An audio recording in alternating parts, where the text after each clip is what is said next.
Ну что, привет еще раз, Майами Медиа Форум. Давайте дадим аплодисментов так, чтобы я понял, что вы хорошо подкрепились, что вы хорошо понетворкались.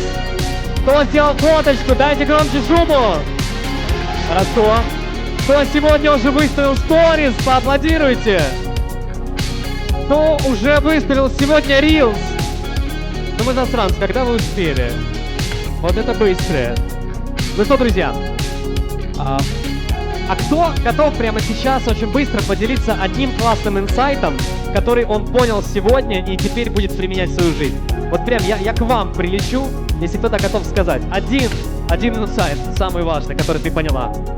Я поняла, что нужно просто верить в себя, и не важно что, просто идти и делать каждый день и двигаться к своей мечте. Умничка. Дайте аплодисменты, если вы согласны. Хорошо, еще один. Что вы поняли прямо сейчас?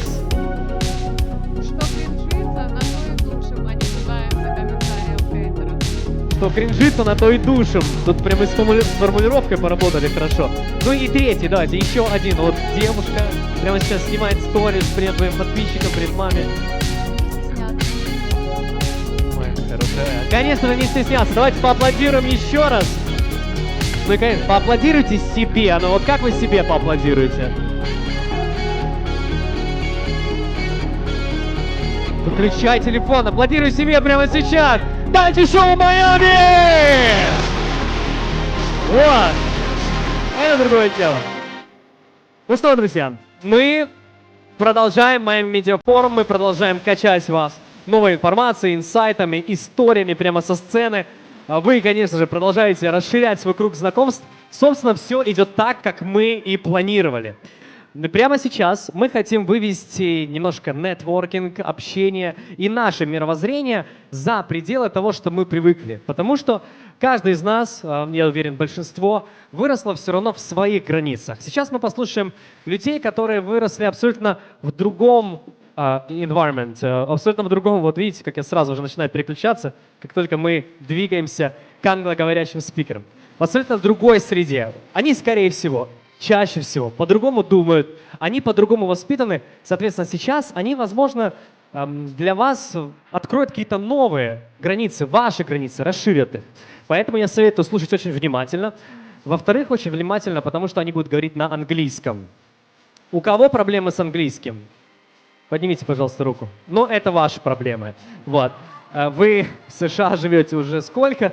Долго. Нужно учить. Сейчас будет для вас урок английского от native спикеров. Давайте им поаплодируем. С огромным удовольствием хочу представить первого спикера.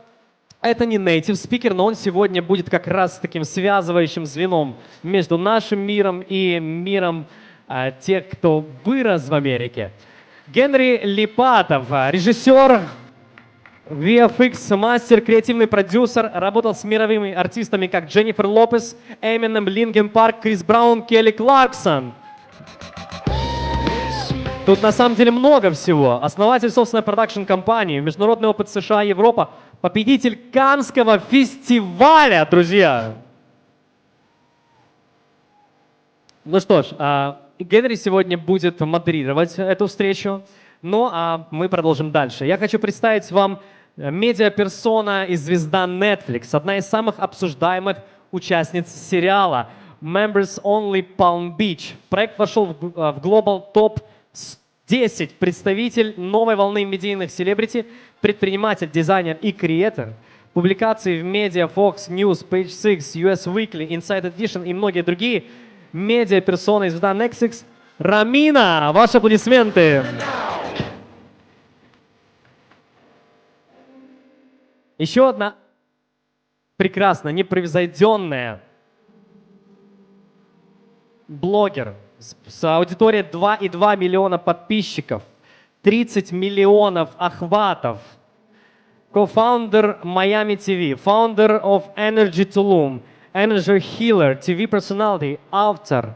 И автор, которого узнают и который уже в медиа инфлюенсер больше 18 лет. Дженни, это будет приятно произнести итальянскую фамилию, Дженни Scordamaglia. Но и финальный наш участник панельной дискуссии, топ-подкастер Майами с аудиторией 500 плюс миллионов просмотров, основатель Stunt Lifestyle TV, ведущий подкаста We in Miami, лицо и голос современной культуры Майами, награда топ-40 в Майами за вклад в медиа и влияние Stunt Lifestyle. Okay, guys. Thank you for being here today. Thank you for, in advance, for sharing your incredible experience. So now I'm giving the mic and the time to the Henry. So Henry, Hello. please start the conversation. Thank you so much. Thank you guys. So after this wonderful lunch, we have next chapter, and you know, from Ukraine to the world, having good time, and the stories begin today. Thank you so much for your time, that you found this time, and for your investing your time. So we want to start this from the stories, and I have a question to each of you. So what's the most successful story you have that you can share today? That's very deep. I think we pay so much attention to what drives us, and we get driven by money, right? Everybody wants to make money. But the true success comes from within. The true success is, are you really happy? Money can make you happy, but there's so many other things that mean so much more to you, and it has to do with your own personal healing, with your energy, with how everything's flowing, and being driven by the people that surround you, your family, your loved ones, and to do something that really makes you happy. So I think my personal success that I would say is the most successful is that, just finding really early in life, in a young age, happiness and fulfillment, which I think covers everything: money, family, love, health, and for me that is the #1 success. So, and I wish that for everybody, of course. Yeah. Thank you so much. That's incredible. Well said. That was very well said, and I Thanks. completely agree that happiness is always #1. My success story, I have a few, but I'll talk about the Netflix part of it, because for a long time, I really wanted to be on reality TV, because I'm a singer and fashion designer, and always thought it would be like the perfect gateway to get my music out there or to get my clothing seen. And when it happened, and it happened on Netflix, that's when I knew you can never give up on your dreams. It doesn't matter how old you are. It doesn't matter where you are in life. You can always follow your dreams. As what she was saying earlier, I completely agree. You got to keep going, and you can't ever give up.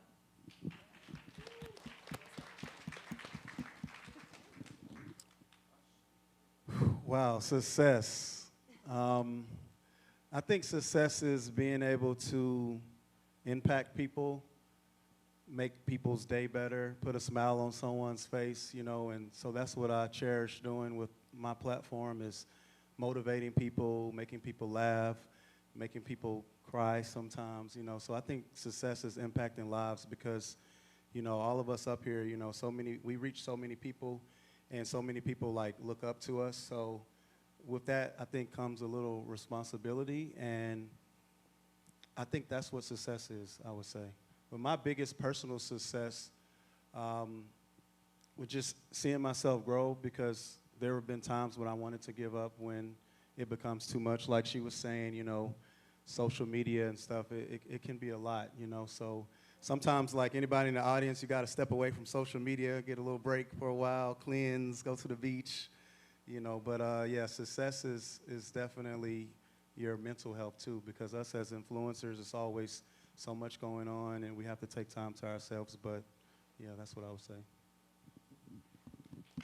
Thank you so much. Can I, Henry, can I clarify and a little bit the same question, but a little bit in a different way about the success of your like content, the most hype content, most hype moments of your content, or maybe influence life. Yeah. So in this way. Yeah, I want to share with you a little bit thing that you guys actually can use in your life. Usually, I'm staying behind of camera and I'm saying ready and action and then cut and then I'm behind. But today, different experience. I want to share with you one story from my life that we did. So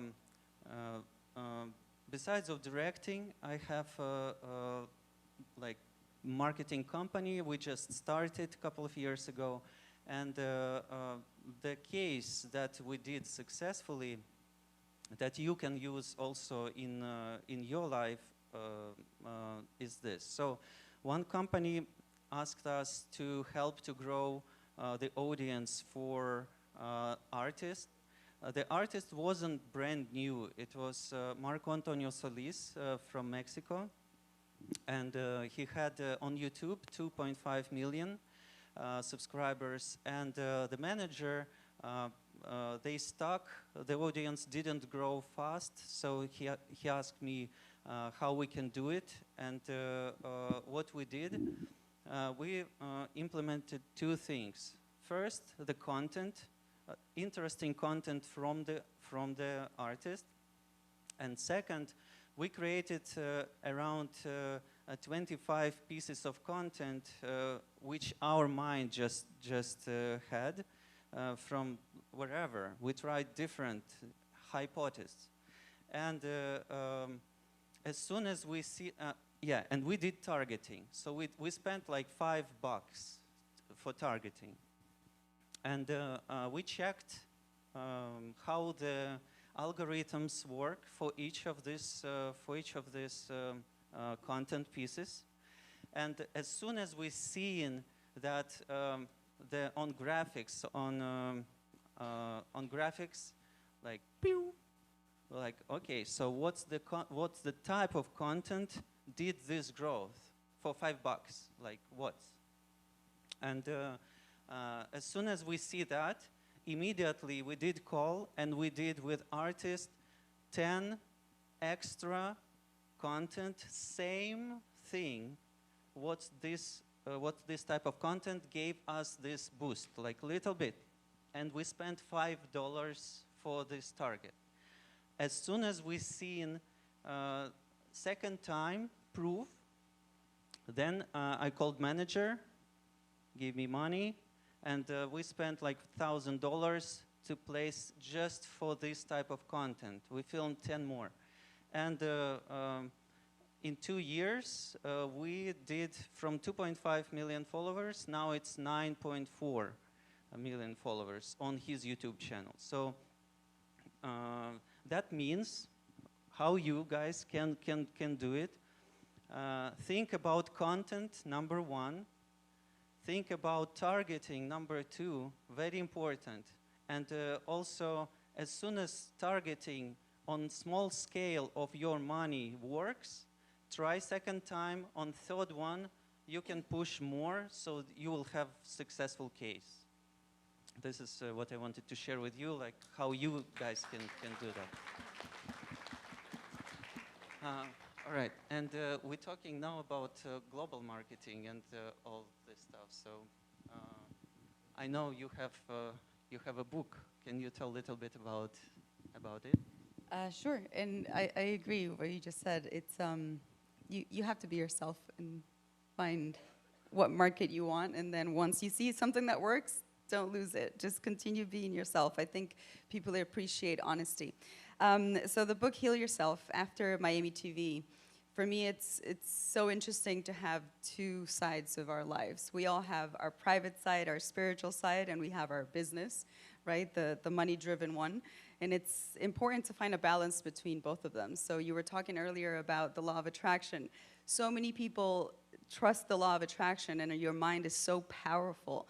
But the thing about the law of attraction is that if you don't know how your energy is and how your channel is, it won't work for you. So like, you have to understand the triggers that you have in your life that maybe are attracting negativity, or people around you that aren't really necessarily beneficial for your life.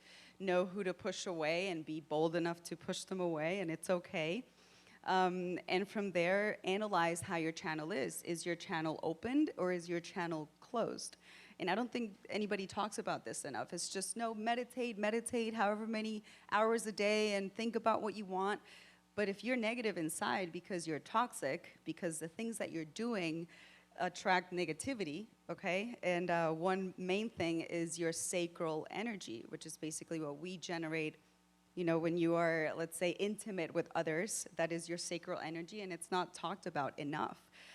We see it in social media, we see it everywhere that, you know, that sells, right? And everybody's in this stage of, let's just have fun, but there's repercussions to this fun. So understanding that this is where we come from, and when you learn to manage and manipulate that energy, then you can really reach abundance. You can reach money, you can reach health, and you can reach love.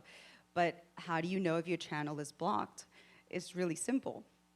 How is everything around you? How is it flowing? Are you attracting money? Are you successful? How is your health? Are you healthy?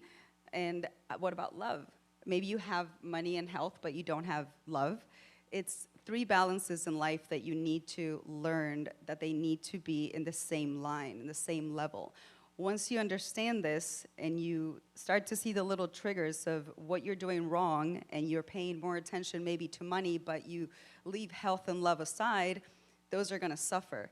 So the balance between money, love, and health, this is what's gonna tell you, well, your body is channeling energy correctly. That means that your channel is completely opened, and you are abundance everywhere you go. The people that you meet, the places where you're at, you think of something you want to do, like my project, we have a hotel in Tulum, EnergyTulum.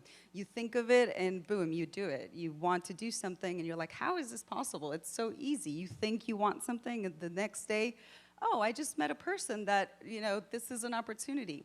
These opportunities present to you when your energy is flowing, when your channel is opened, pure, and leveled. And that is when the law of attraction will, you know, start to bring success to your life. So the book is about that. It's about learning from the moment we're born to today how to see this energy and how to make it flow through you without any barriers. You know, get rid of the taboos, get rid of all these things that you've been taught that sometimes it's just manipulations. You know, we're absorbing all this energy from the moment that we're born, but you're an individual. You have a choice to decide, I want this to be part of my life, not because it's trending. I want it to be a part of my life because it makes me feel good, because it makes me happy. And then you're gonna start seeing things change in your life, in abundance and everything. Thank you so much. Yes, this is definitely very, very important. Yeah. I completely agree with that. I always say you get the energy that you give. And I think that's really important to stay positive. I feel like I've had that in my life. When I was in a negative place, negative things would happen. And then when you're in a positive place and you're, you know, you're like excited and you're looking forward to things, all of a sudden you start meeting the right people and the right doors start opening. So I think that's really, you know, an important part of life and what I wish for people to learn. My character on the show, everyone would say how inspirational I am because I came from Uzbekistan when I was 5 years old. My parents came with nothing and they were able to build a life for me and my brothers, and then they helped us to teach us how to grow businesses and how to become successful. And we watched them work hard, and that's how we got to where we are. And I think that's really special. And so a lot of people always say that I inspire them because a lot of people on the show were kind of not nice to me, but I stayed control the whole time and always said, like, I don't really care what other people say. I'm going to do me, and I'm going to follow my path. What they say doesn't affect me at all. Amazing. Thank you so much. Well, before I speak, is there anyone in here that has a podcast? Raise your hand if anyone has a podcast. One up here. I see. Raise your hand if you want to start a podcast or you're thinking about it. Okay, we got a lot more hands. So my name is Ryan. I'm known as Stunt Lifestyle. I'm an entrepreneur, creator, and I'm the host and CEO of We in Miami podcast. And, you know, it's been an amazing journey. I've done over 100 episodes. I've gotten over 100 million views, not just on my platforms, but on other major platforms like TMZ, Fox, CBS, VH1, Hulu, Complex, all the biggest platforms. And we've gone viral about every month for the past 4 years, with over like 600 viral reposts. And so it's been a blessing, but it wasn't always like that. To go to some of the things they were saying, when I first started the podcast, I really thought about giving up after my first episode because it didn't do well. My first episode, it didn't get any views. It didn't do what I thought. And before I was doing the podcast, I was like a comedian and doing pranks and stuff, and all of my videos would get like 1 million views minimum. So I thought when I started the podcast, it would get 1 million views minimum, and it didn't happen. So I did like after like 7 episodes, still nothing, you know. And then I think my 8th episode went viral, and that taught me, you know, you can't give up. So how to build a podcast that actually grows, it's a lot that goes into it because they're easy to start and they're hard to grow. And most people quit before 20 episodes.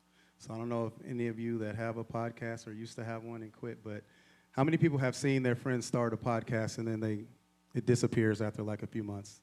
I've seen a lot, right? But if you start a podcast, you have to definitely define your niche, you know, and you have to be intentional. Like she was saying, it's all about energy. So who is this for? Who's your audience? I think sometimes people, they want to speak to everybody and it just be all over the place. I think it's better to have a niche. Even with whether you're an influencer or whatever you do in media, you should have your niche and you should have your audience, you know. If it's a specialty, like a specialty audience, I think it's always good. And obviously, if you want to be solo, a co-host, or a group, so it's so much that goes into it that you need to consider. But whatever you do, be intentional, find your niche and your place, and you know, don't give up. But I can get more into that a little bit later when we get into marketing side of it, because it's all about the marketing too. The podcast is 20% the recording, and then the rest is marketing, the short form content, the reels, all of that. And you know, I'm sure we'll get into that later on how to go viral. You know, I've been viral over 500 times, probably more than like mostly any podcast. So like I've learned the art of it. So we should definitely get into that later, but I'll give it back to you. Thank you so much. Thank you. Yeah, marketing is the most important, of course. Yeah. I want to share with you one more thing. I'm building a film company. It's called Beverly Films.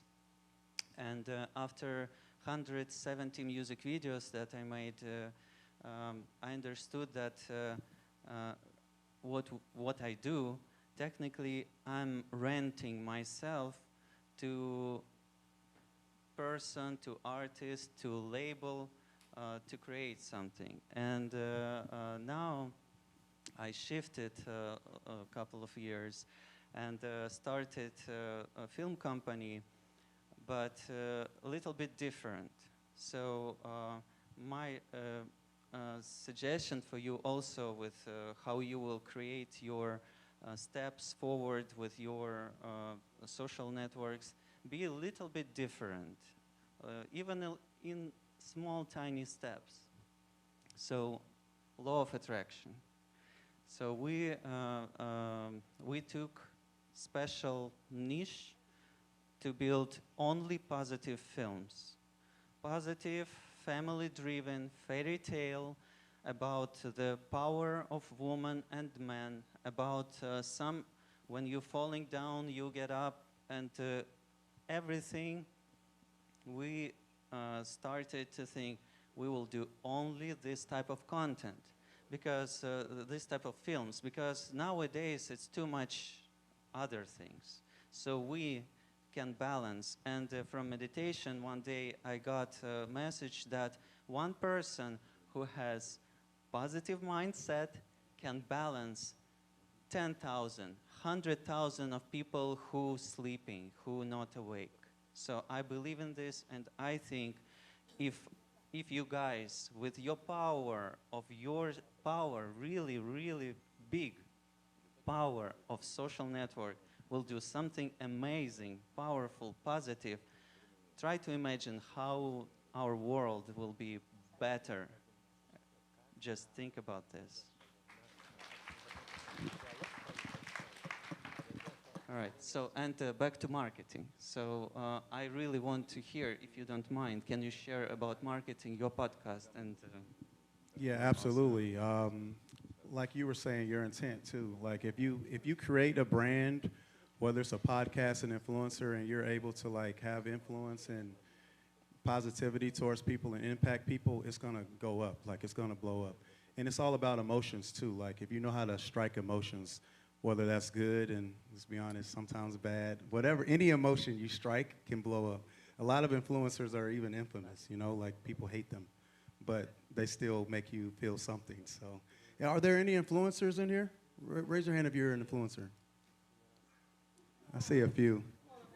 Everybody? Okay. I know a question that'll make everybody raise their hand. Raise your hand if you're Russian or Ukrainian and you're from Ukraine. There we go. There. Now we got some hands up. No, but like you're saying, it's all about your niche. So you want to define your niche, pick your audience.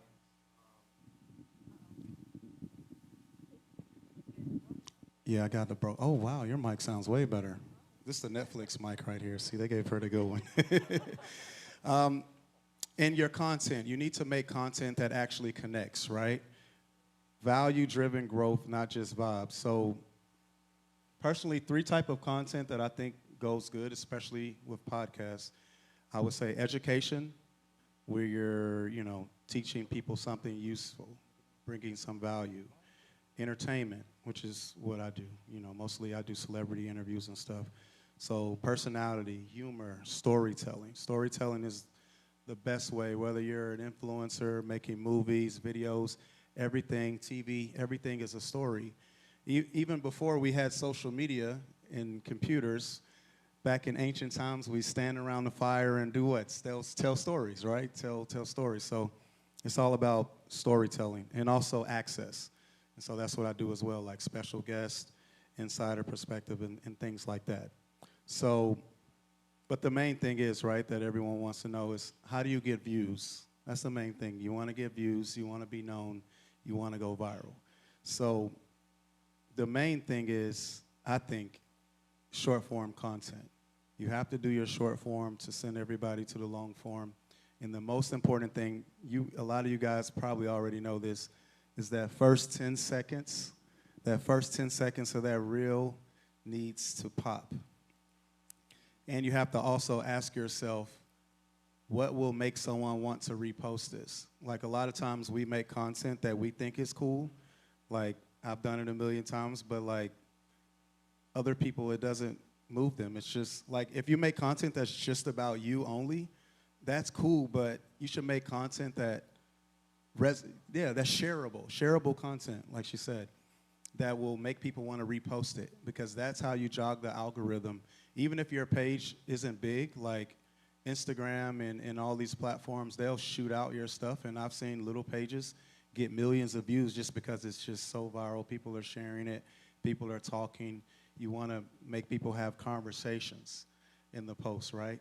When your post turns into a chat room in the comments, that's when Instagram will blow it up. You know, you want to create a chat room. Anybody ever saw posts and you look at the comments and people are arguing and you click their comment and then it's a million comments under that comment? That's how it goes viral. Like, that's the secret. The secret is to make a post that everyone will talk with each other with, share it, whether they hate it, whether they love it. You have to do something. I was I was driving down the street the other day and I saw a young lady. I think she was Russian or from Ukraine, I don't know. But she blocked off the whole street. You know the bridge in Brickell?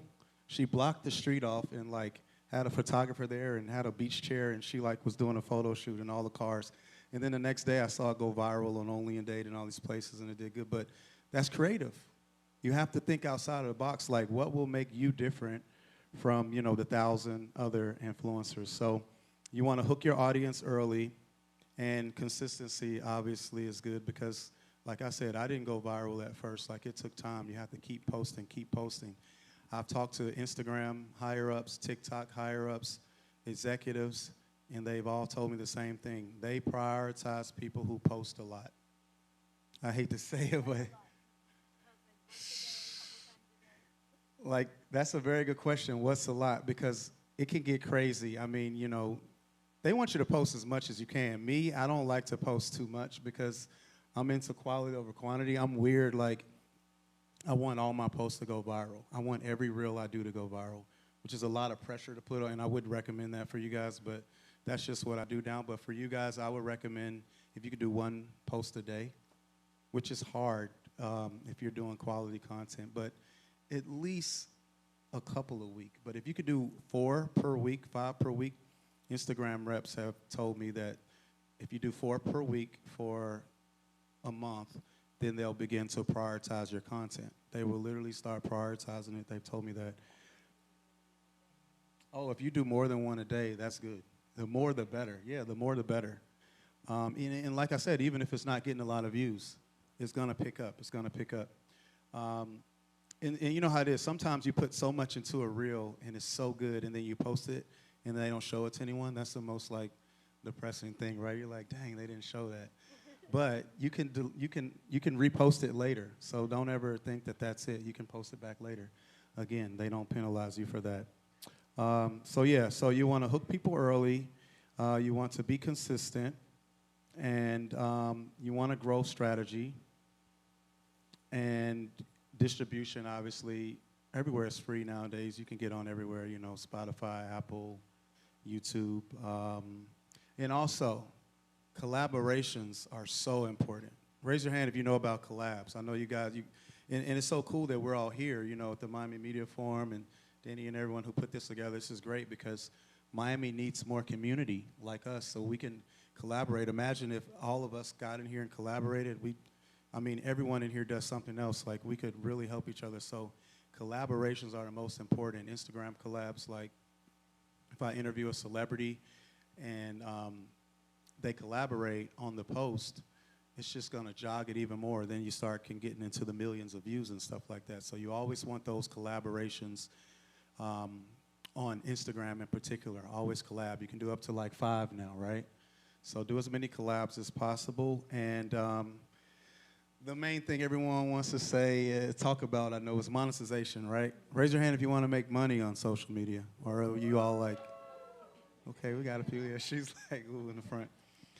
So build your audience first, then worry about money. Money will come. Some people try to get the money so early. They're so consumed with, all right, I want to get money my first week, my first month. Just build your audience first, and then the money will come. You know, like on the podcast, when I started it, I invested 6 figures into the podcast, and we weren't making any money at first. It was all investing, building, and building the catalog. And then, you know, we began to get big deals, 6-figure deals, and big opportunities, big networks, and stuff like that. And now we make money. So, but it didn't start out like that. And the ways you make money is, obviously, you guys know, sponsorships, ads, your own products or services, and, you know, live events. So there's many ways to make money. And remember, the podcast is not the product you are. It's all about you. People need to connect with you and connect with who you are. So that's what I would say about marketing. And just one last thing, like he was mentioning ads. I think you said you did $5, and then you ended up getting millions of more followers and stuff. Like, stuff can go crazy with a small amount. So I would recommend ads, but be careful with ads because you got to know what you're doing. When I first started the podcast, I invested like $40,000 into ads on YouTube, and it all failed.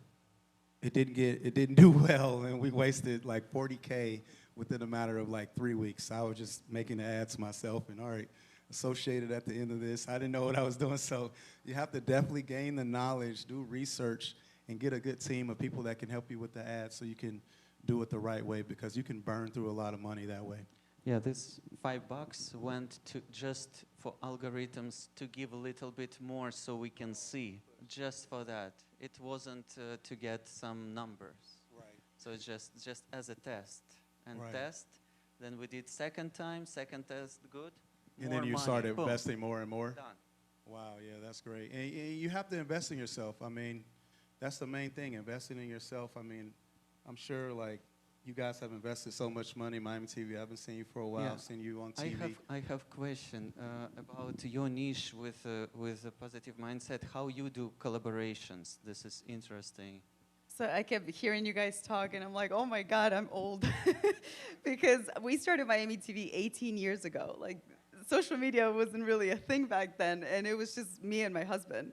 Us coming out to the streets, we were probably the first ones in Miami to ever do a live stream.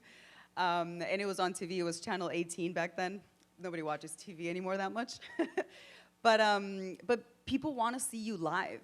You know, they don't care if you fall on your ass. Sorry, I don't know if I'm allowed to say that, but it's just the live. You know, it keeps you captivated to see what's going to happen if something goes wrong. Like, nobody expects you to be perfect because that's just not real. So it's been a while, 18 years, and now I'm more like, okay, I'm over social media, and I realized that, oh my God, 18 years of content. I've done 1,800 talk shows about positivity. Wow. And today, I think it was maybe 3 months ago, we were in Tulum in our hotel, and we're watching YouTube, and I'm like, I'm not doing shows anymore, because the mindset of people has changed so much that people, it's like the majority of people just want to be entertained. You know, there is a niche, yes, about positivity and wellness, but it's the few of us. It's like maybe, I don't know if I'm just making numbers up, but maybe like a 1% of the world really wants to become better people. The rest just want to be like a herd, you know? And it's like, let's just be zombies and be on the phones. But it's like your life is this. Your life is, you know, you make opportunities, you create energy. This is called social energy, in case you didn't know. When people get together, each little one of you has a light. Okay, so when you talk to somebody, when you're around people that want to be successful, you are sparking that light. And we are all creating right now, believe it or not, social energy. This is what the world needs, you know, but if we're here just trying to focus on the phone, then we're not really creating this energy, which is what we're creating by speaking to each other. So whoever's sitting next to you, it's a little light, and you guys are sharing your aura is being shared right now. So Yeah, speak to your neighbors. Get to know them. yeah. They could So- maybe change your life. Well, all it takes is one person to change your life, right? So I have to say that in 18 years, I've realized, you know, 3 months ago, I said, I'm no longer doing this. I love production, you know. So for me, it's like, okay, a new chapter in my life. The book, I'm looking for real connections. You know, I've been there, kind of done that. So it's like, I decided if I have to do something to be viral that isn't in my standards as like a human being of what I want to leave as like a footprint, I don't want to do that, you know, so don't sell your soul to the devil kind of thing, you know, do it because you love it. Don't just do it because everybody's doing it. That's not something you're going to take with you when you leave here, okay? So, but in a marketing aspect, I have to add that content never gets old. So if you did something maybe years ago, even if you were a kid and you have this video, it maybe, you know, hidden somewhere in your computer, use the shorts, okay? So there's so many AI platforms today that you can build that content into.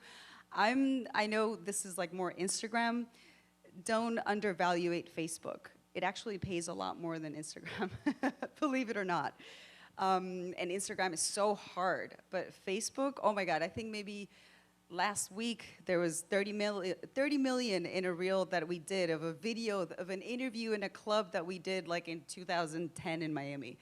It's like, okay, I was very young then, but people it's a lot of us in the world, so people don't care if it's today or yesterday, as long as they see that it's original and you never know. So make sure you do as many reels as you can using AI. I think AI is the future. So definitely use AI and see how you can recreate your content into something more fun. And you never know. I mean, I wasn't expecting all these millions of views on Facebook. It's like, who uses Facebook anymore? It's like, but yeah, it actually does, and it monetizes really, really well. I don't want to say it because then we're giving them publicity. We're live in Miami TV, by the way. But I will let you know. But yeah, there's some really great AI platforms that I'd be happy to recommend when we're off the air. The interesting thing about AI that we all think AI is here, but if we will see the real statistics in the world, AI actually is just beginning. We're like very productive together. We know AI. We think everybody knows AI in general. I checked statistics a couple of days ago. Not a lot of people using AI. So I think it's future, but not everybody doing it. And one thing.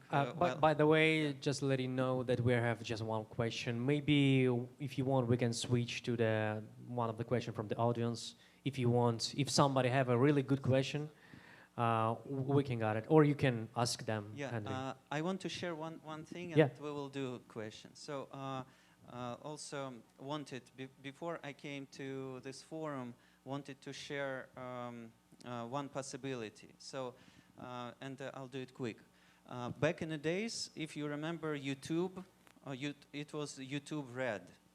So YouTube did try to build like Netflix, to build the like platform to do YouTube originals, and they did YouTube Red.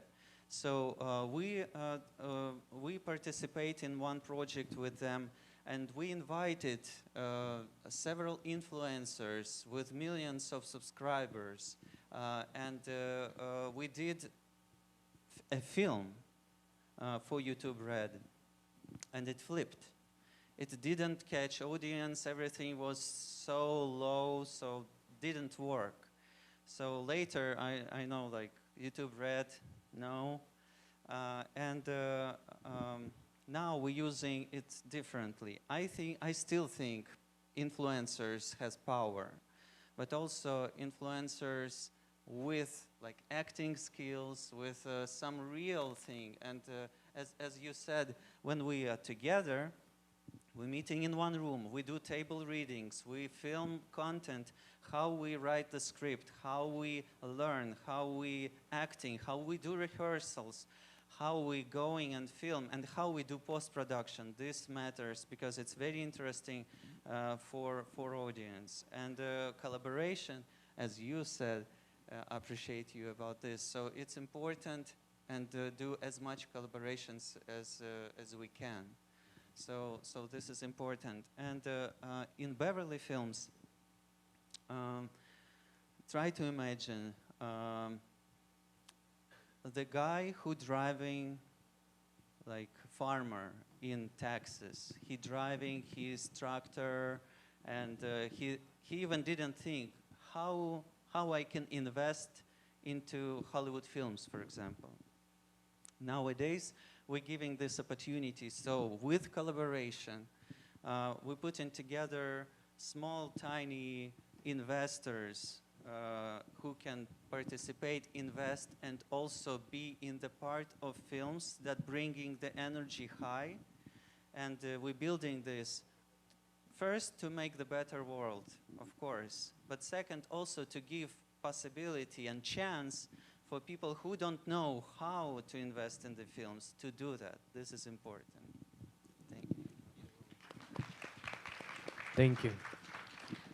I think they all kind of covered all the marketing, except for one thing that I found some success in, which is trial reels. When you put on a trial reel, you're hitting people that are not your followers, and I've gained like hundreds of followers just from one reel. So if you haven't done that yet, I would suggest trying it out. Thank you. Okay, maybe somebody have, or we have only one question, and what a question about it will be. marketing. Okay. Hi everyone, my name is Anna, and I'm an interior designer building AI for interior designers, so it's SaaS B2B2C.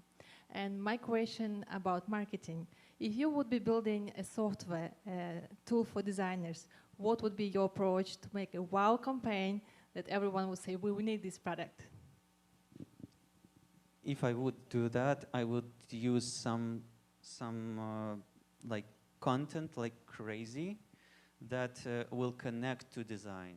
So technically, it should be different. What we have several apps that already exist for designs, but also if we can shift it a little bit. So I don't know exactly what, but I would think about this, like to do it a little bit out of box. Unique, like unique. So, for example, try to imagine. I'm coming. I'm your friend, and I'm coming to you, and we're talking, like, and you saying, you know, I just download app, and in one sentence, you're saying what this about, this matters. It's like in the film, log line, short, one sentence, right on point. If you did that, you're a winner. So I think this is the most important. Thank you. Okay, can I ask you a more general question for everybody, for our audience, to you guys, for a short answer? No. The question is, if you can give the advice for the people who just started their way, their journey, and the content creators, what it would be? Well, yeah, it works now. To piggyback off of what she was saying earlier, if you're just starting, people want to see raw and real. Like, you don't want to just like sit in your room and like figure out, all right, what can I do to go viral? No, you need to go viral by being raw and real in yourself, because the viewer can feel that. Like, whatever you are, be true to that. I don't care what it is. If it's something different, just own it. Because those are the people that blow up. I've seen so many influencers go from like 0 followers and become huge celebrities from being real and being raw. So be yourself, make content that's real. And also, people like to see, and I know it's hard, but people like to see you when you're not so perfect all the time. You know, back in the day, it was all about perfection. It used to be about the perfect picture, the perfect video. Not anymore. Now, people want to kind of see an error, you know? Even if you're a business and you're doing a commercial, now they're starting to put errors and bloopers into these like social media commercials. It's crazy because that draws the viewer, because now you can't tell if it's AI or if it's real anymore, because if it looks too perfect, it almost could be AI. So I would say be raw, be real, be authentic, and just be consistent and build content. Whether you're a company, an influencer, podcast, whatever, content is king, and stay consistent and you know, yeah, that's what I would say. Thank you. And of course, I would like to hear from you all. I agree. I think like us as women, we always want to be perfect. We want to have our makeup done, our hair done, all the things for every video, but that's not important now. Like, you can literally just have a conversation about something, like he said, educational videos do really well. One of my best videos was me explaining what my ethnicity was. I didn't have makeup on. I think I was in my pajamas, like, and that was the video that went viral. And you're Russian, right? For me. Well, I'm Buharian. Buharian. I didn't think she would, you giving me like Italian It's vibes. I had no idea, right? It's basically Russian, Persian, Jewish, but there's like a whole backstory to what this is.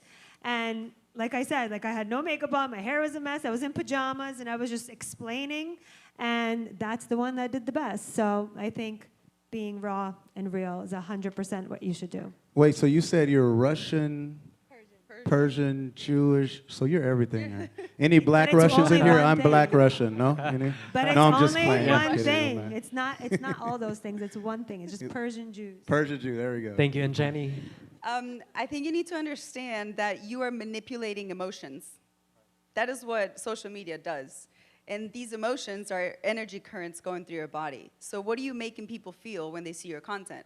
Are you making them feel uncomfortable? Are you making them feel happy? Are you making them feel hopeful?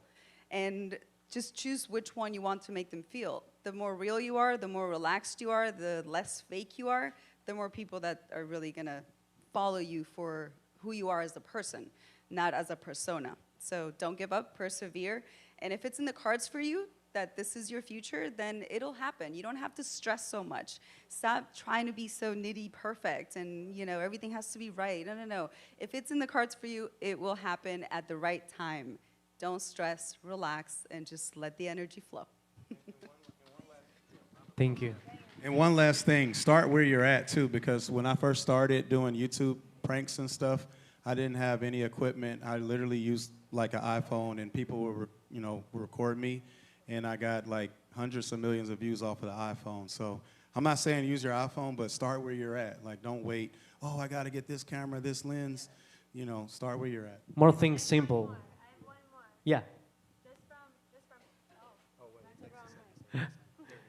From personal experience, don't fall into the fake follower stuff. There's always going to be people messaging you like, oh, I can give you 10,000 likes and 10,000 followers. Trust me, it does not work.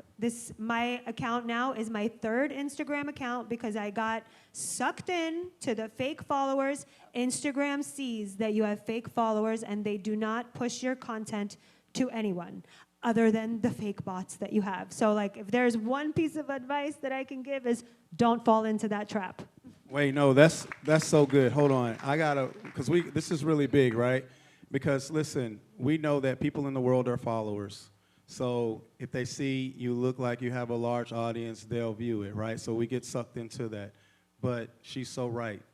Don't do the fake followers, because what happens is Instagram shows your stuff to like a certain amount of people, and which will include some of your followers. And so if they're all bots and they don't interact with it, then they won't push it out.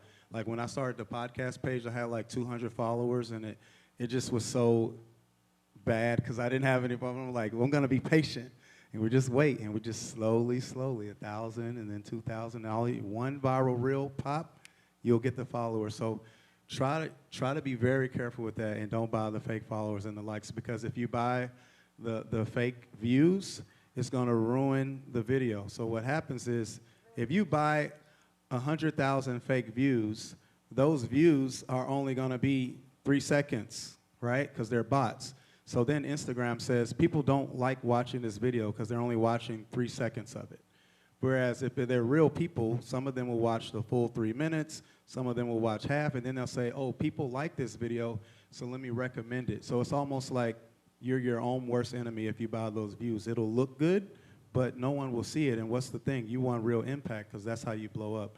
So it's very right. Just be patient. Just wait, and the videos will hit and the followers will hit. Or make video 3 seconds long, right?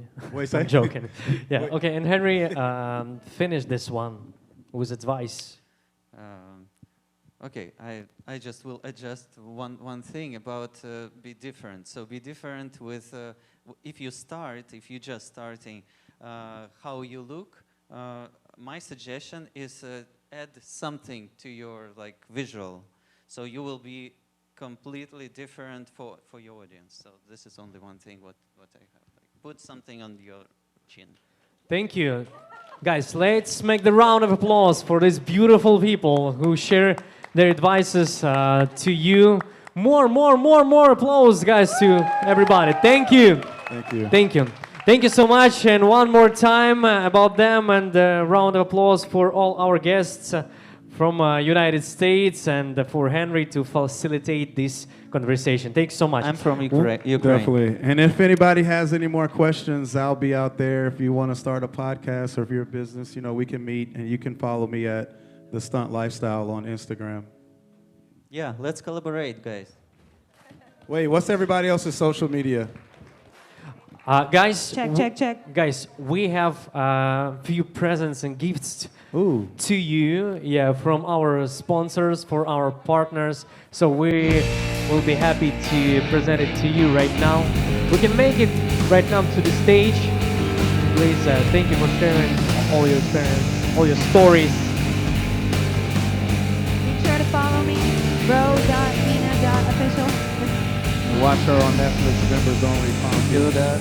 I still gotta watch catch up on that show. Okay, we have a present from Tsari Caviar. It's like Super King Caviar to you. Does anybody like caviar? Say yeah. Oh yeah. Thank you so much for our partner Favorite. to give this gift to you. Thank you.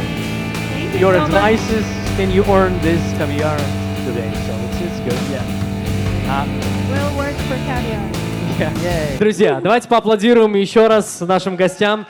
Thank you so much. Ну, а мы двигаемся дальше. Давайте я немножко расскажу вам, что у нас будет происходить дальше. У нас с вами еще... Так, я не буду говорить, сколько спикеров. Да. Okay, guys, thank you so much. Yeah. You are free right now. Ну что же, у нас с вами впереди еще очень два интересных выступления, интересных беседы на сцене. Все уже видели мистер сеньор Потап уже здесь, Настя, Kamenskykh in the house. Мы скоро их увидим на сцене, но перед этим еще пройдет несколько... спасибо большое, thank you. Пройдет еще несколько выступлений. И прямо сейчас я с огромным удовольствием хочу пригласить следующего спикера, который выйдет на эту сцену. Она является президентом VUGA Group, экосистемы из 15 компаний в сферах TV, медиа, AI Powered и Our Aerospace. Охват 600 миллионов плюс устройств по всему миру. Можете себе просто представить. Вы знаете эти компании Roku, Amazon, Fire TV, Apple TV, Android. И она также разрабатывает, ее компания разрабатывает AI-платформы для medical, public safety, для illegal. Международный артист и инфлюенсер. Под ваши аплодисменты Виктория Юникел.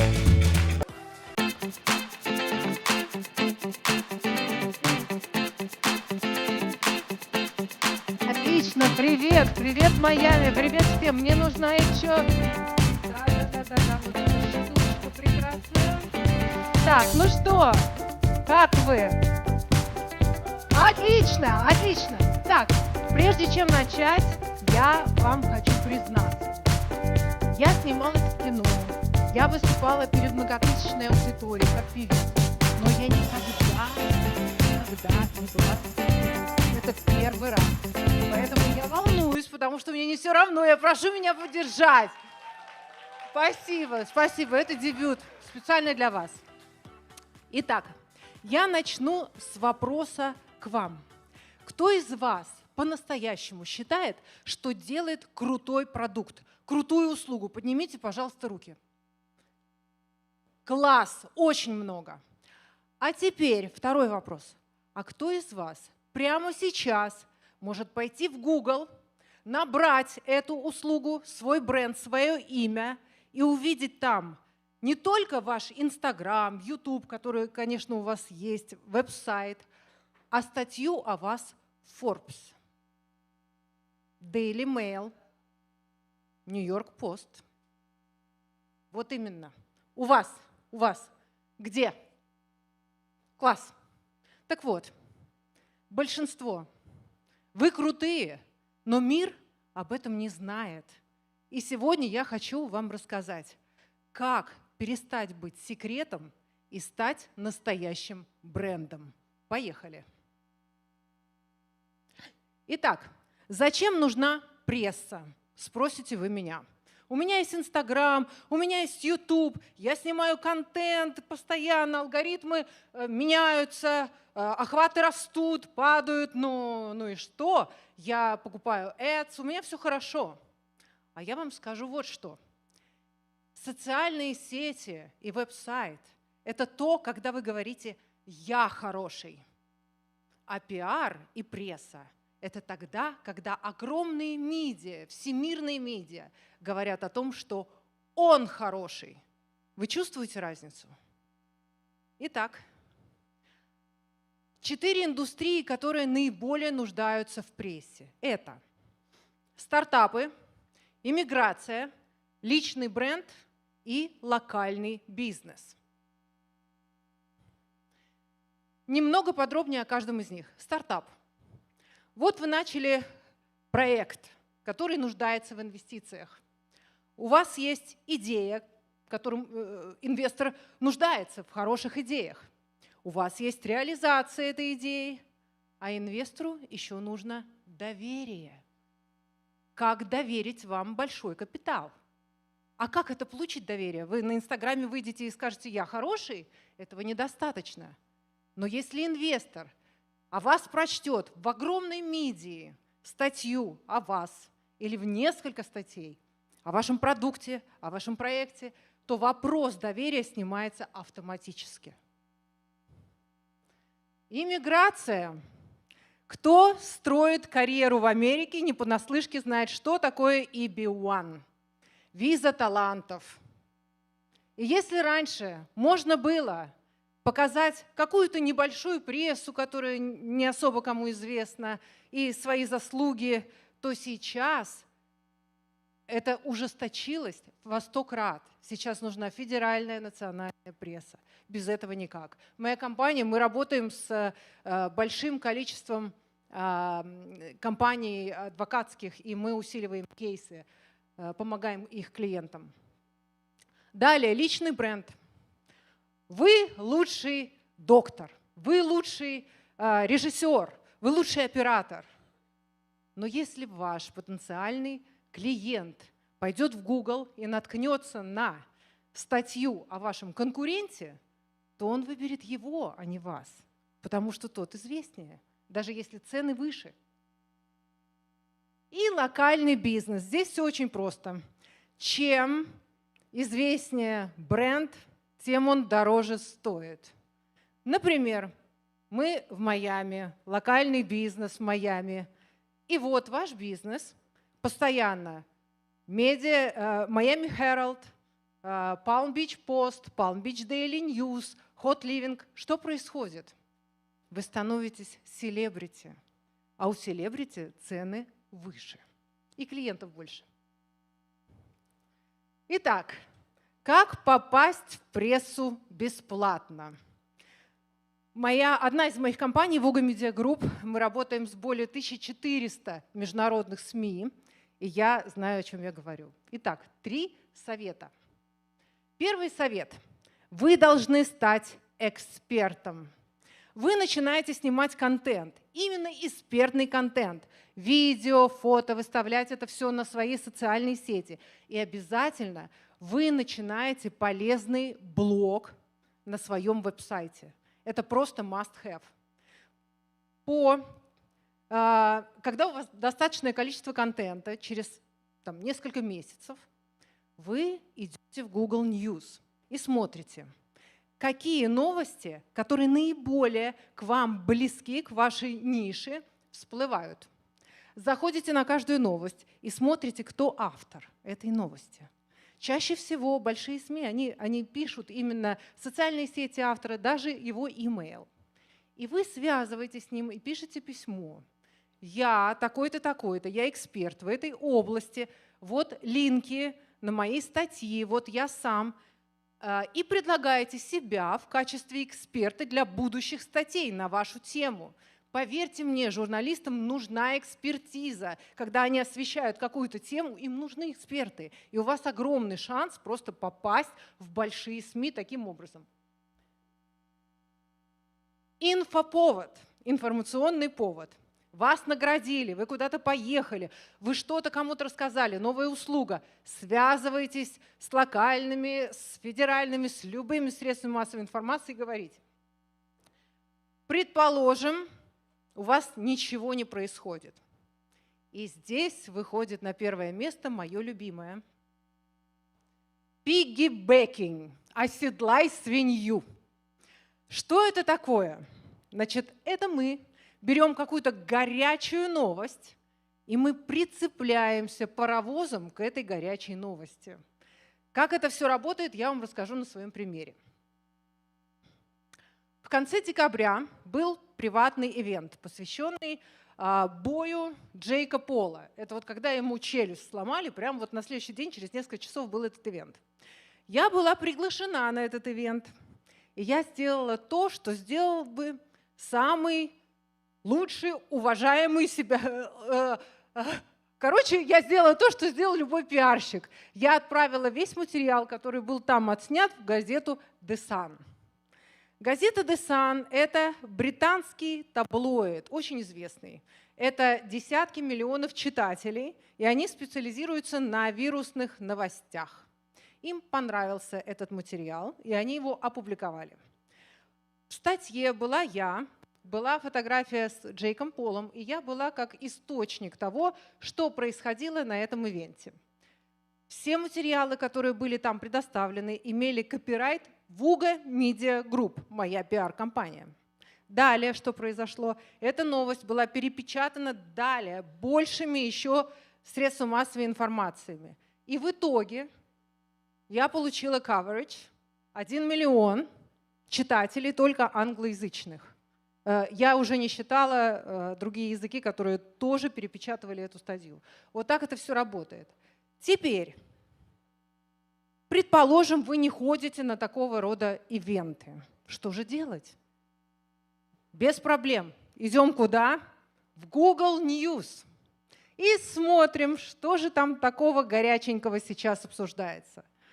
Предположим, Джастин Бибер только выступил на Коачелло. Столько лет не выступал, все об этом говорят. Ну как же мне, если я владелец цветочного магазина в Майами, прилепиться к Джастину Биберу в Коачелло? Начинаем смотреть, начинаем рассматривать Джастина Бибера повнимательнее и видим, а у него какая-то там странная татуировка на каком-то интересном месте, точно такая же, как у меня в цветочном магазине в Майами. Такой же цветок, я просто прячу его от всех глаз. Что за новость? И я начинаю снимать контент. Джастин Бибер и мой этот цветок. Мой цветочный магазин и Джастин Бибер Коачелло. Вау, вот это я понимаю новость. Потом я связываюсь с локальными СМИ, газеты, журналы, неважно. Всем нужны прикольные новости, не скучные, не какие-то катастрофы, что-то прикольное.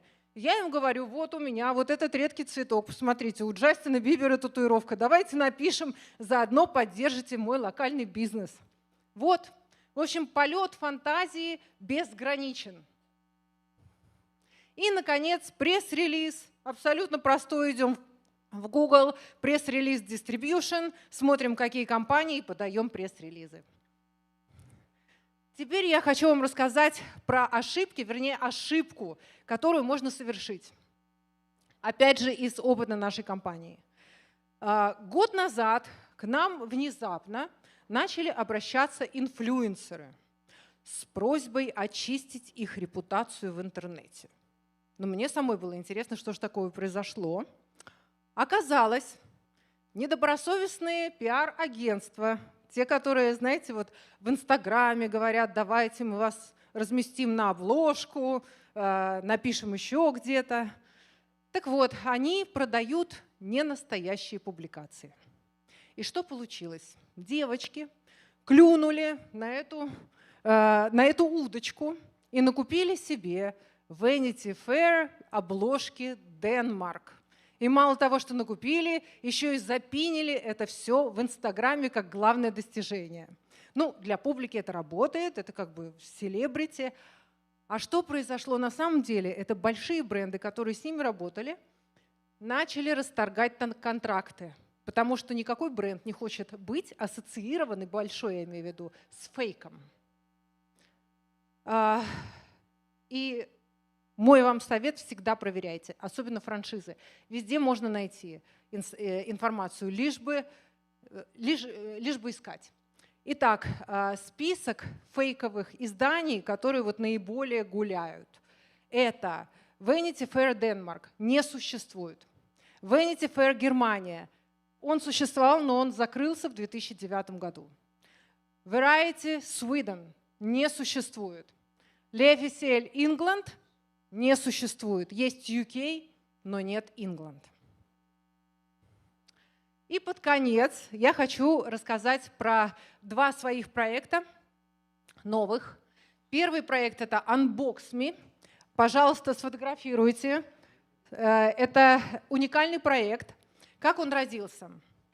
Ко мне многие подходят, спрашивают, да, я хочу пиар, я хочу стать известным, но я не понимаю, кто я такой, как бренд. И тут я поняла, что надо начинать ранее.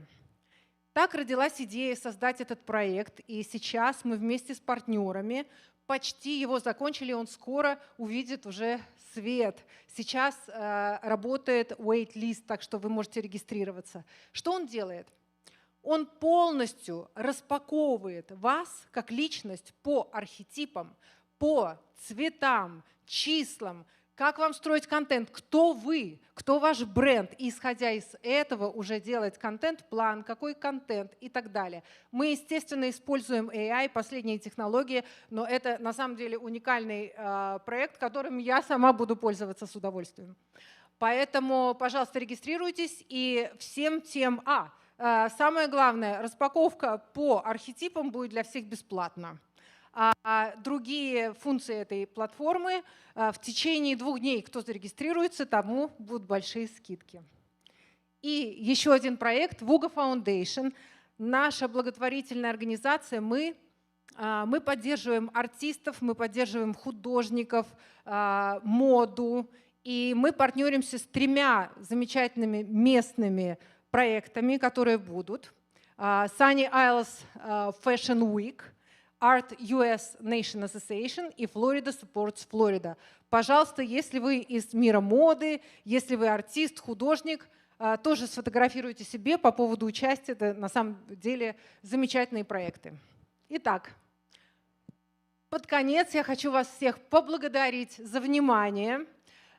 И хочу сказать, ребята, мы все крутые. И я вам желаю всем перестать быть секретом и стать настоящим мировым брендом. Спасибо. С вами была Виктория Уникель. Спасибо. Ваши аплодисменты. Это была Виктория Юникел. Погромче, погромче, погромче. Да, спасибо. Можно прямо сюда. Сюда, мы вас будем прятать. Ну что, друзья, у меня для вас хорошая новость. Нет, прошу, не уходите. Так, я вас вижу. Я вас вижу. Не могу поверить, что это мои друзья уходят. В тот момент, когда я вышел на сцену. Друзья, я хочу пригласить всех на сцену. Простите.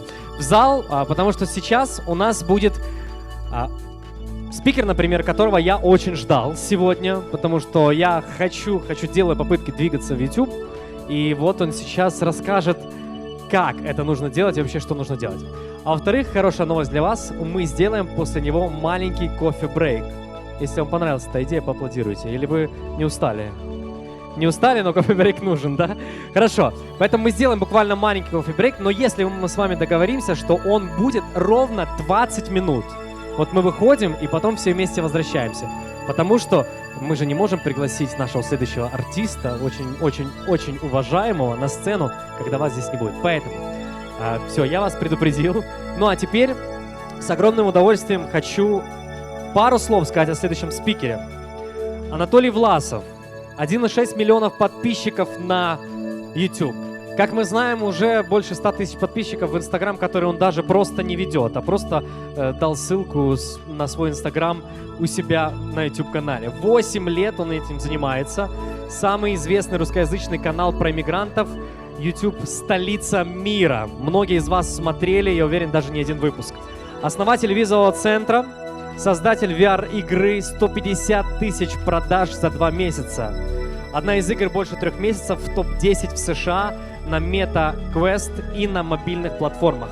Переехал в Калифорнию в 23 года в 2016 году. И прямо сейчас он готов поделиться всеми своими инструментами, наверное, не всеми, но теми, что он успеет сделать за 20 минут. Честно, открыто для вас. Под ваши громкие аплодисменты встречайте Анатолий Власов!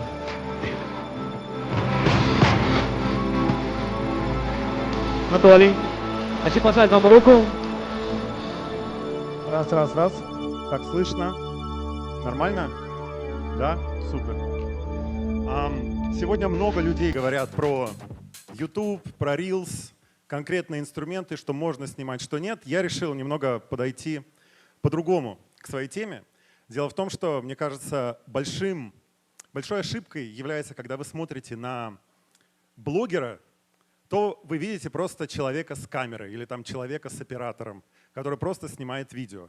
Но вот мне хочется на своем примере показать, что за этим на самом деле стоит куда больше. То есть вот под капотом такого YouTube-канала, как, например, у меня и вообще в целом моего медийного присутствия, что-то гораздо более глубокое, чем просто я, снимающий ролики на видео, на камеру. Потому что, как я уже сказал, я сейчас трачу конкретно на YouTube-канал где-то 4 часа в неделю. При этом машина работает, и вот хочу вам показать, какая она на самом деле, то, что не видно в кадре. Думаю, это будет полезно для тех, кто сам хочет вести YouTube, либо хочет делать бизнес, который будет получать лиды с YouTube, с Инстаграма, неважно, с какого-то медийного присутствия. Но чтобы это понять, мой подход, как я это делаю, нужно начать немного сначала. Я родился и вырос в Москве. Я вообще должен был быть чиновником правительства Москвы. Я даже там проходил практику. Я учился на международных отношениях, но мне всегда очень нравилась Америка. Я прям искренне любил про эту страну читать, узнавать, почему она отличается от той страны, где я жил.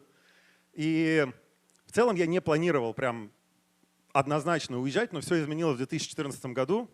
Сами понимаете, что случилось. У меня тогда случился очень сильный слом приоритетов, потому что мои преподаватели начали переобуваться, все вокруг начали переобуваться. Я понял, что это ни к чему хорошему не приведет, и я точно уезжаю. Я закончил универ, я начал делать бизнес в маркетинге, у меня вообще бэкграунд маркетинговый. То есть я ко всем проектам, неважно, это YouTube, Instagram, подхожу с точки зрения маркетинга и генерации лидов, и в конечном итоге продаж. Я начал зарабатывать какие-то деньги, построил команду, и в 2016 году решил ехать в Америку, потому что мы здесь нашли клиентов на маркетинговые услуги. И параллельно, занимаясь маркетингом, я открыл для себя YouTube. Не для того, чтобы стать блогером. Я, честно скажу, никогда не хотел стать блогером, никогда не думал, что я буду блогером. Я рассматривал YouTube как инструмент зарабатывания денег, потому что мы продавали рекламные услуги для малого бизнеса, что в США, что когда еще в России жили. И канал «Столица мира», который сейчас ассоциируется с Америкой, он на самом деле появился как канал экспериментов, чтобы понять, что можно продавать людям, можно ли продавать видеорекламу за деньги. И мы снимали разные форматы. Это абсолютно реальные вот эти первые видео на моем канале, где мы брали интервью на мероприятиях, какие-то экспериментировали с темами. И все ролики, первые, наверное, 10-20 роликов набирали от силы, может быть, 10, может 50, может быть 100 просмотров. И все. Я бы в целом мог бы тогда и остановиться, сказать, что, знаете, YouTube не работает. Нужно много бюджета, на нем не заработать. Но где-то через год работы над каналом мы сняли видео «10 стран, которые исчезнут через 20 лет». Это просто был очередной эксперимент. На самом деле это просто переведенный ролик с англоязычного канала. Но он за несколько месяцев без рекламы, без вложений набрал 11 миллионов подписчиков, 11 миллионов просмотров. Этот ролик до сих пор единственный из всех старых есть у меня на канале, который просто скрыт от всех, он доступен только по ссылке, просто как напоминание, с чего вообще начался канал. И уже находясь в Америке, после вот всех этих экспериментов, то есть это уже мое, наверное, 30-е взаимодействие с YouTube, я решил в итоге снять ролик со своим лицом, и здесь я накуренный, потому что мы снимали Airbnb, я решил посмотреть, что снимают про Америку, нашел там тему «Американцы слушают русскую музыку», это 2016 год, это уже практически 10 лет назад. Мы сняли это видео, и оно зашло. Никакого света, никакой студии. Это просто снято на iPhone 6s, кажется. То есть у нас даже, по-моему, нет микрофонов. Или там какие-то есть. Ну, короче, вот это первое американское видео. Затем я увидел, что видео заходит. Америка людям интересна. Какую ценность я могу принести? Вы вот сейчас, если тоже думаете о старте своего канала, или как-то хотите поменять свой подход или там бизнес свой продвигать через медиа, подумайте, какую ценность вы можете дать потенциальному зрителю. Потому что, когда я решал снимать видео про Америку, я посмотрел, что вообще уже снимают. И тогда, 10 лет назад, 90% всего контента про Америку это были какие-то люди, которые едут за рулем грузовика и в течение часа рассказывают обо всем на свете, связанное с Америкой. Не было структуры, не было сценария. Я подумал, люди смотрят наши видео бесплатно. Они тратят свое время, свой самый ценный ресурс. Соответственно, нужно давать им четкий ответ на их запрос. Я стал снимать видео, как снять квартиру в США, сколько стоят продукты в США. Четко, по сценарию, довольно короткие по тем временам видео. Типа у меня они шли, по-моему, 7 или 8 минут. Я просто стоял на балконе в квартире, которую я снимал. На один iPhone шла съемка, а на другой iPhone стоял рядом и работал как суфлер. Тоже никакого света, никакого профессионального оборудования, просто вот два телефона. И, кстати, вот именно в таком формате снятые видео, они в целом-то, и можно сказать, они принесли мне первые несколько сотен тысяч подписчиков.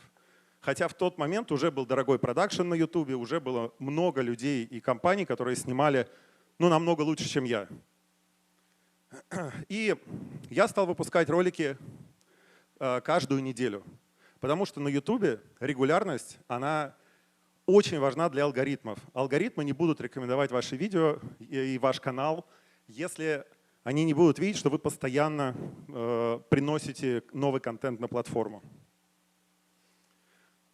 Буквально с первых роликов про США я стал зарабатывать деньги. С монетизацией у меня доходы были в районе $10 в месяц, но так как у меня был бэкграунд в маркетинге, то я сразу увидел, что ролики кое-как набирают про Штаты, и мне люди пишут в личные сообщения. А как попасть в США? А расскажи про визы, а расскажи про способы, как я могу переехать. Мы маркетологи, у меня партнер по маркетинговой компании, с кем мы сюда, собственно, переехали, он зашел во все мои соцсети, куда пишут люди, и начал общаться с подписчиками. Собственно, по сей день, если вы когда-либо писали в мой Инстаграм, скорее всего, вы общались не со мной, потому что там сейчас сидит несколько менеджеров, которые со всеми общаются, отвечают на все вопросы. И буквально с первых видео мы поняли, что окей, есть люди, которые хотят узнать про США. Мы начали им предлагать: а хочешь, мы на все твои вопросы ответим за $100? И люди начали покупать. И каждое видео, оно приносило сначала по чуть-чуть, потом побольше и больше таких клиентов. И поняв, что все они в итоге хотят реально поехать в Америку, хотя бы попробовать сюда приехать, мы начали им предлагать делать визы. И они начали соглашаться. И вот у нас уже 9 лет работает визовый центр, большая команда, большой отдел продаж, который постоянно продает визы и другие услуги, связанные с США. Вот началось вот с этих первых видео на балконе, когда просто я четко отвечал на запрос пользователя о том или ином аспекте США, говорил писать мне по любым вопросам, и мы их просто все обрабатывали. То есть это до монетизации, до рекламодателей, до всего уже пошли первые деньги с YouTube. Это такая краткая история. И сейчас важное отступление про темы, потому что у всех, ко мне даже сегодня подходят люди и спрашивают: а про что снимать? Я хочу YouTube, а как мне эту тему найти или другую тему найти? Первое, с чего лично я начинаю, мой подход. Любой ролик, он начинается с обложки и названия. Потому что эти два элемента — это то, что зритель на YouTube видит в первую очередь. Неважно, как вы круто сняли, неважно, какой у вас классный продакшн. Первое, что видит человек, это обложка и название. Если этого нет, если у меня в голове нету идеи, как это будет выглядеть, я даже не начинаю работать над сценарием, планировать съемки, потому что это все неважно. И что, на мой взгляд, ключевое, почему я вначале сказал своего выступления, что мне очень искренне нравится Америка. Америка для меня — это как идеальный объект изучения. Мне интересно, почему тут отличается все от там, вот наших всех постсоветских стран. Почему люди живут или думают именно таким образом, а не другим. И я вот как начал в студенчестве изучать Штаты, так и до сих пор я стабильно, как минимум одна какая-то книжка в месяц, которую я читаю, она посвящена какой-то американской биографии, какому-то аспекту жизни здесь. То есть вот что-то связано с США. Я прям могу четко вам сказать, что я искренне люблю изучать Америку. Из-за этого идеи на свой канал, они для меня неиссякаемы, они бесконечны. Это может быть что-то актуальное, что в политике что-то произошло. Но и вот просто в каких-то обычных вещах я могу находить темы для роликов, которые набирают миллион. И мне кажется, это возможно только если вы искренне любите ту сферу, которой вы занимаетесь, и вот ту нишу, в которой вы хотите развивать свою медиа. Неважно, это короткий формат, Instagram, TikTok, Shorts, или это длинный формат на YouTube. Пример, как вот у меня работает поиск идей.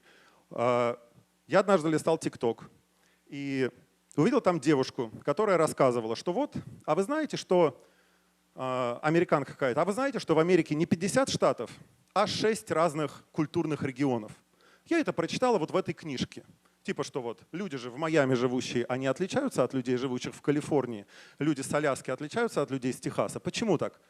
Мне это заинтересовало. Я думаю, блин, куплю, почитаю. Там такая тоненькая книжка, я ее прочитал.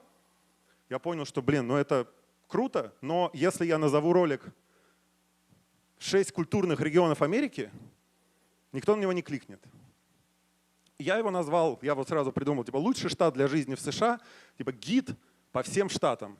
И он набрал миллион. Хотя это, по сути, обзор очень нишевой такой, как сказать, культурологической книжки. То есть, вот казалось бы, там наверняка тираж этой книги куда меньше, чем число просмотров, которые сделало мое видео. Это вот просто как пример, откуда могут рождаться идеи, как это было у меня. Сейчас прям будет такая практическая часть, что можно использовать для генерации идей. В первую очередь, что делаю я? Я играюсь с эмоциями и стереотипами людей. Так как я работаю на русскоязычную аудиторию, то у нас люди, они очень любят негатив. Им нравится его прям вот смаковать. И, на мой взгляд, глупо этим не пользоваться. То есть вот как я до этого, когда здесь выступал, говорил про негативные комментарии, вот то же самое, когда вы используете это для генерации идей. Просто как вариант, вот что делаю я. Слом шаблона. Словно люди за пределами США думают, что в Америке все дорого. Снимите видео с обложкой, что нет, тут на самом деле в 2 раза все дешевле. Тут реально в 2 раза дешевле продукты. Причем, видите, я эти видео даже снял с разницей 2 года. И когда я снял второе видео, такое же, оно набрало даже больше, чем первое. Потому что это такой еще один лайфхак вам на YouTube. Люди не смотрят все ваши видео. Так же, как люди в Инстаграме не смотрят все ваши рилсы, вы в целом можете снимать одни и те же ролики с периодичностью в, ну не знаю, там год-два, и они будут привлекать разную аудиторию и будут растить вашу медийность. Еще один способ – это переворот. Опять же, я здесь вот ролики в духе «Иммигранты валят его из Америки, не надо ехать в Америку, я очень жалею, что уехал из России, Дни Америки сочтены, гражданская война». Это что? Это я беру стереотип, который есть в русскоязычной публике, делаю обложку и название, что как будто бы я сейчас подтвержу им этот стереотип, и они убедятся, что да, Америка сейчас рухнет. Внутри, то есть тут очень важно, чтобы это не было кликбейтом.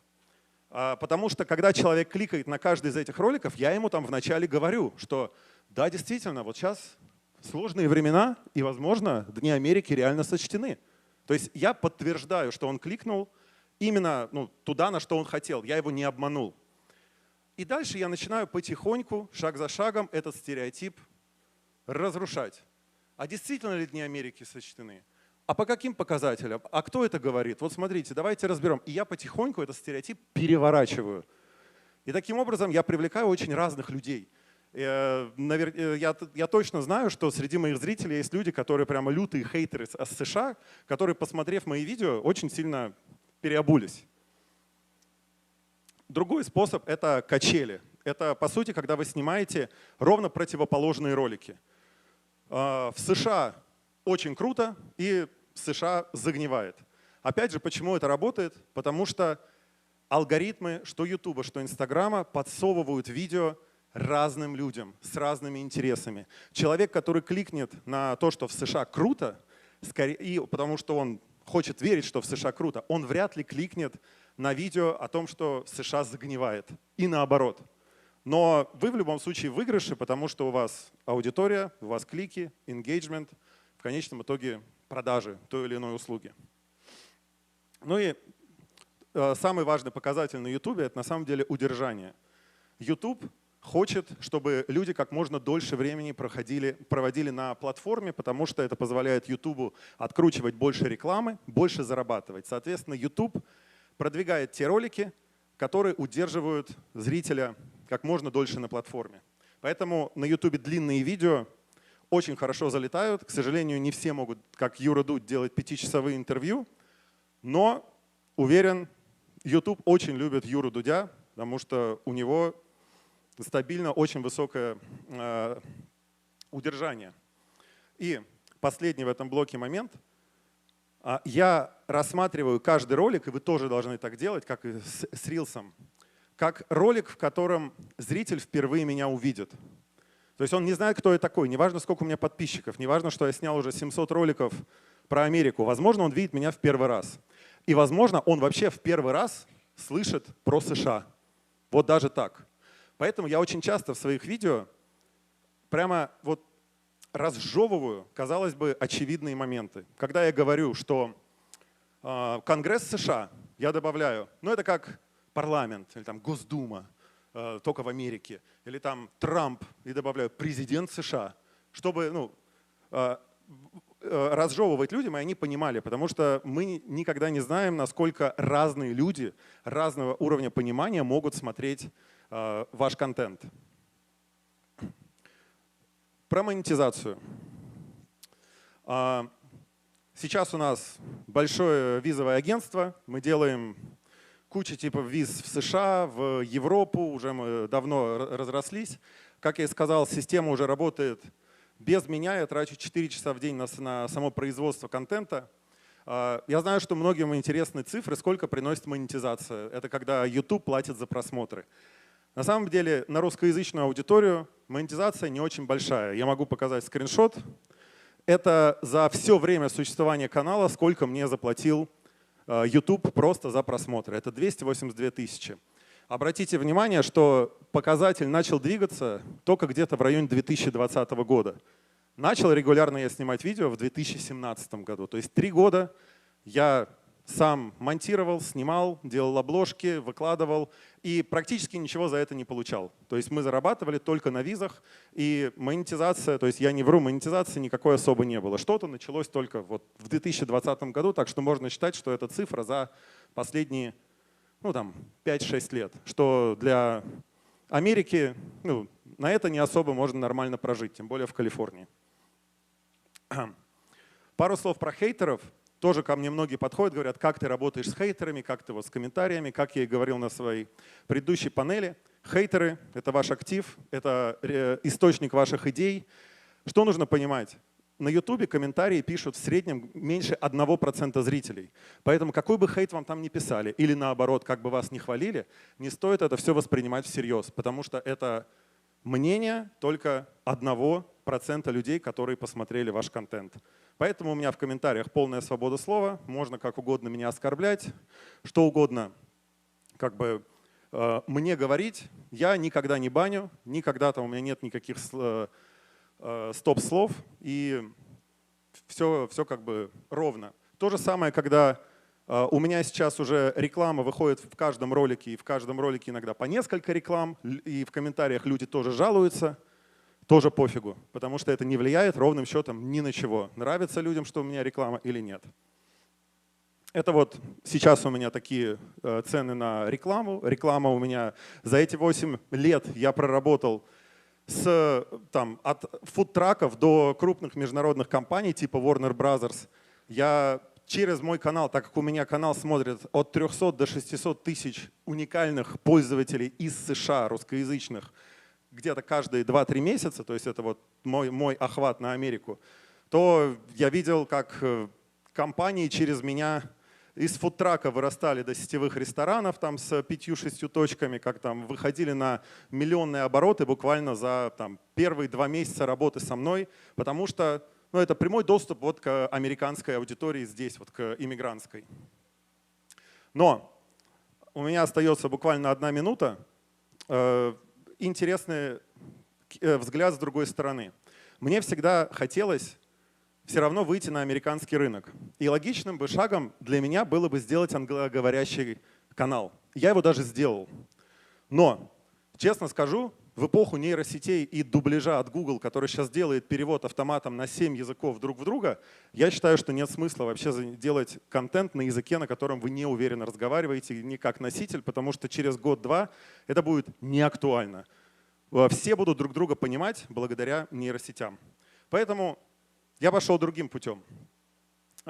Через мой визовый центр пришел клиент, которому мы сделали визу. Он приехал в США, оказался талантливым программистом. Он сказал: слушай, Анатолий, у тебя большая аудитория. Я талантливый программист, мне платят люди деньги за идею о том, что я сделаю игру. И это платят американцы. Вот, смотри, подтверждение. Зарегистрируй мне компанию и помоги привлечь инвестиции через свой канал. Если это получится, станешь партнером в игре, в игровой компании. Казалось бы, супер тупое предложение. Я чувака не знаю, и я должен взять на себя репутационные обязательства на канале попытаться привлечь деньги. Я это сделал. Я много раз на канале выкладывал, что вот есть классная идея, американская игровая компания, давайте денег, заработаем 1 миллион. Мы привлекли денег. Проект полетел, наняли команду, деньги кончились, проект сдох. Что мы сделали дальше? Мы начали опять искать деньги, и я опять на канале начал говорить, что вот, классный проект, да, у нас не получилось, но мы что-то делали, хотим еще раз попробовать. И мы опять привлекли деньги. Начали разрабатывать, вышла игра для виртуальной реальности, в нее играло больше 200 тысяч человек, она принесла $50. Монетизации там не было. То есть это второй провал. В итоге я опять привлек деньги. 3-й раз. И в 3-й раз у нас наконец-таки получилось. У нас вышла игра для виртуальной реальности. Она уже 3 месяца входит в топ-10 платных игр на американском рынке.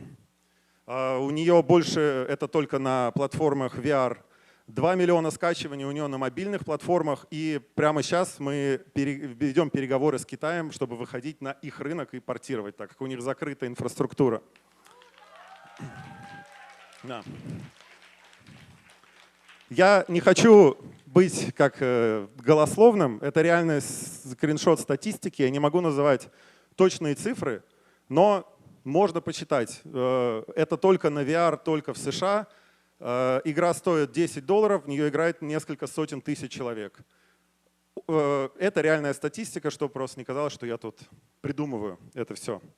И это статистика в App Store, Google Play и общее количество скачиваний. Это за где-то 1,5 месяца на мобильных платформах. Спасибо. В общем, главный вывод какой из этого? Это супер неочевидный путь. То есть, казалось бы, YouTube-канал, просто съемки роликов про Америку, но под капотом и визовый центр, который тысячам людей помог получить визы разного типа по всему миру. Даже, возможно, в этом зале есть люди, которые через меня когда-то пользовались той или иной услугой и в итоге приехали сюда. И при этом вот многие боятся рисковать, когда получают какие-то супер странные предложения. Вот предложение от моего нынешнего партнера Олега по поиску инвестиций на канале. По сути, для незнакомого чувака это супер странное предложение. И точно я не мог подумать, что оно позволит работать на американском рынке настолько успешно. Хотя и кучу раз теряли деньги, можно было репутационно очень пострадать. Но тем не менее, мы реально не были как с камерами, мы не взяли деньги, не уехали в Вегас, их не тратили. Мы реально их тратили на проект, который просто не пошел, но мы не сдавались. И в итоге вот вышло как вышло. Да. А?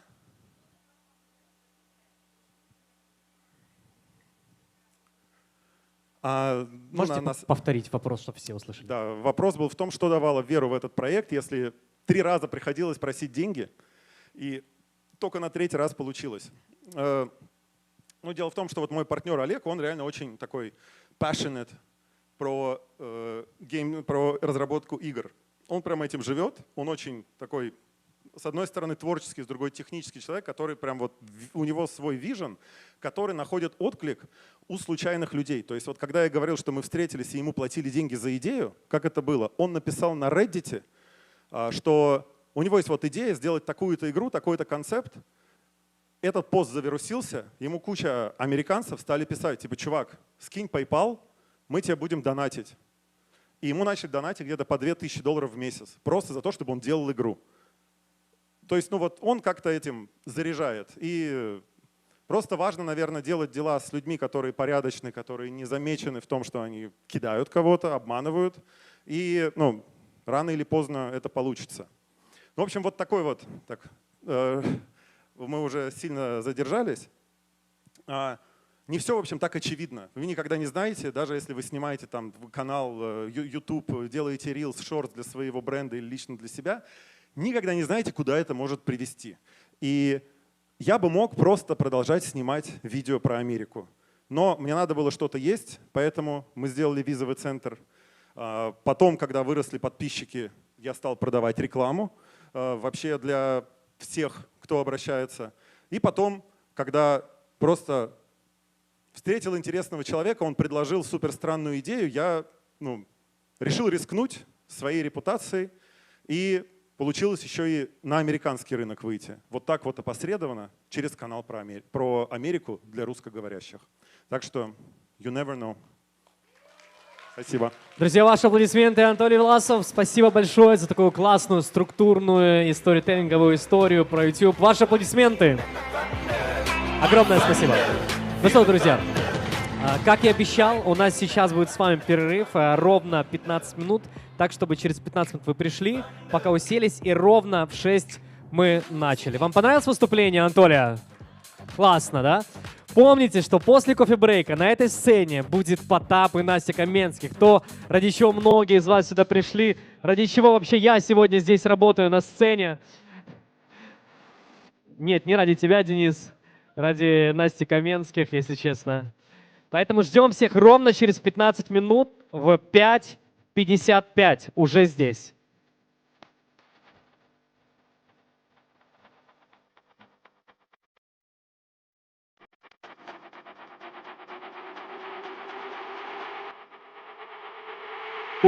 Наконец-то мы начинаем качать немножко всех. Давайте, нужно просыпаться, второе дыхание.